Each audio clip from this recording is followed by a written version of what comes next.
class. So today we're going to begin a new unit, and we're still going to be working with a lot of identities. We're going to be verifying identities, but we're also going to do some actual computational things. So I think you'll like this unit a little bit better.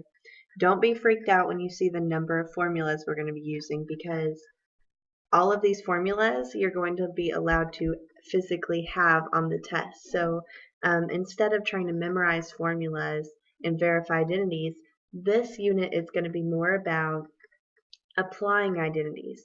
Do you know which tool to use and how to use it? Not do you have them all stored in your brain? Okay, so as we look on the front here, we have sum and difference formulas for cosine, sine, and tangent. So different formulas for each one, which would be impossible to memorize, and I don't have them memorized either. Okay, if you take a look real quickly, yeah, there's no way. First of all, I want you to take notice of the symbols that we have.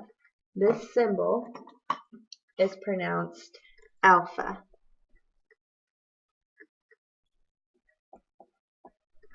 And this symbol is pronounced beta. So we have alpha and beta, and they're just variables. Okay, we just use them instead of x and y.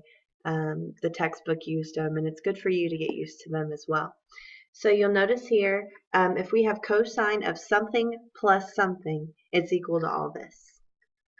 So there's a couple things you need to take note of here. First of all, that for the sum formula, there's a difference over here. And for the difference formula, there's a sum over here for cosine. So I just want you to take note of the signs, because it's easy to mix up the signs. But remember, you're going to have this formula right in front of you. Another thing that I want you to take note of is how you use the variables. So if you have an angle plus an angle, that's what these two things are. There are two angles. Then this angle is going to go here and here. And this second angle is going to go here and here. So it's just a plug and chug. That's what I want you guys to see here. It's not something intimidating. It's just a plug and chug. Okay, and two different formulas we can use. One if we have a sum of two angles, one if we have a difference of two angles. So let's go ahead and write that down. Here we've got a sum of two angles.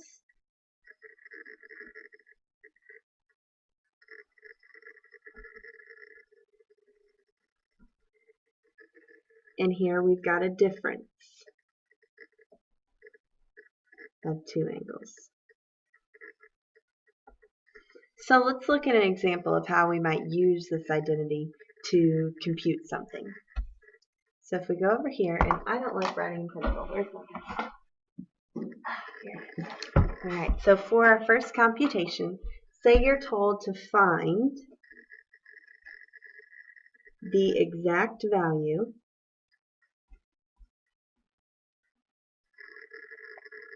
of cosine of 105 degrees. Okay, so we all know we could grab a calculator, okay, and we could type this in. I'll do it right now even. Let's see, mode. Good, I'm in degrees. I'm going to hit cosine 105. Bam, we got an amount. But that is not exact.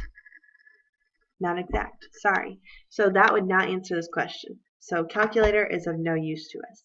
However, what we know about our special angles and our quadrantal angles, we can use to our benefit here.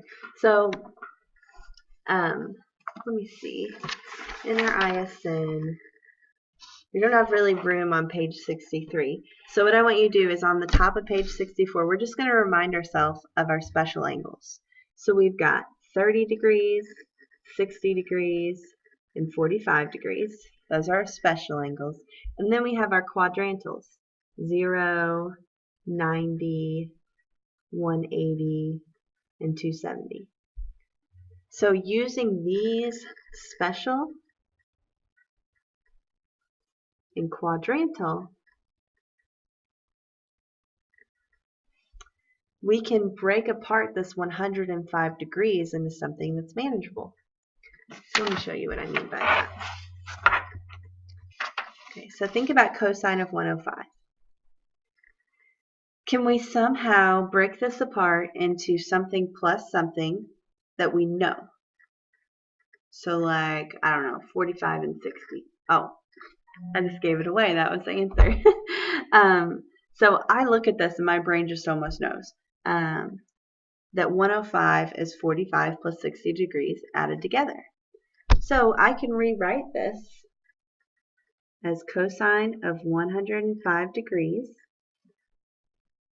I'm going to manipulate it so that now I'm going to write it as cosine of 45 degrees plus 60 degrees. I didn't change the value of anything. All I did was change it into cosine of a sum of two angles that we know.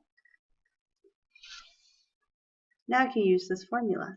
So our alpha in our problem is 45. And our beta in our problem is 60. So now we can use that identity to write it as a whole slew of things. Okay, so we're going to write it as cosine of alpha. I'm looking at this formula as I go. So I'm going to write it as cosine of alpha times cosine of beta, which is 60, minus sine of alpha times sine of beta. And I'm going to highlight just so you guys can see that all I did was take that identity and plug and check. That is it. So as long as you can see patterns, if you're good with patterns, you're going to be good with this. So if I zoom out a little bit, here's my identity, here's my work. Identical. Now before we couldn't find cosine of 105 by itself, but we can find cosine of 45. And you might need to think about this for a little bit. You might need to go look it up. But I know the cosine of 45 degrees is square root of 2 over 2. Now cosine of 60 degrees, I'm going to need to sketch out my little triangle real quick. So here's 60, here's 30. I know 1's across from the smaller angle. Square root of 3 is across from the bigger angle, and then 2. So cosine of 60 is 1/2. Now I do minus sine of 45, which is the square root of 2 over 2, times sine of 60 is the square root of 3 over 2.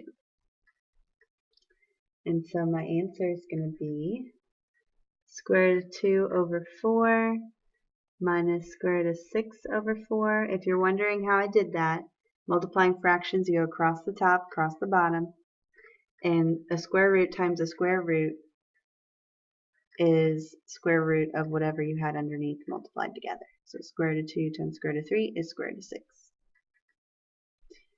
Now we've got one more thing. You can leave it like that, or you can write it as the square root of 2 minus the square root of 6 all over 4, since you have common denominators. Both are correct. Both are exact. And if you typed this in your calculator, which I'm not asking you to, but if you did, it would be equal to that thing we found for cosine. That. Try it. It should be exactly the same. And that's it. That's how these formulas work. So now I'm going to buzz through a couple more examples that basically do the same thing.